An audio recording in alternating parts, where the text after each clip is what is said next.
महाराष्ट्रातील ताज्या घडामोडी जाणून घेण्यासाठी STV महाराष्ट्र चॅनलला सबस्क्राइब करा, शेअर करा आणि बेल आयकॉन प्रेस करा। मध्य प्रदेशातून महाराष्ट्र राज्यात विक्रीसाठी बेकायदेशीर मार्गाने घेऊन जाणारा गुटख्यांचा 40 लाखांचा मुद्देमाल वाहनासह तालुका पोलिसांनी जप्त केला।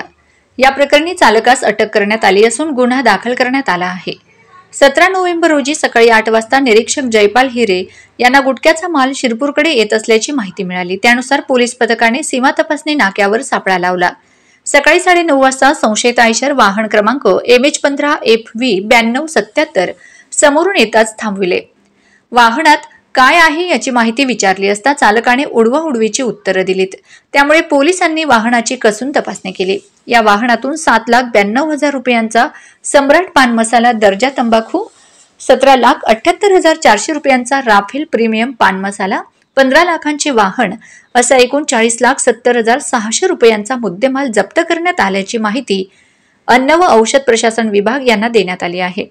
जिल्हा पोलीस अधीक्षक श्रीकांत धिवरे, अप्पर पोलीस अधीक्षक किशोर काळे, उपविभागीय पोलीस अधिकारी सुनील गोसावी यांच्या मार्गदर्शनाखाली ही कारवाई करण्यात आली।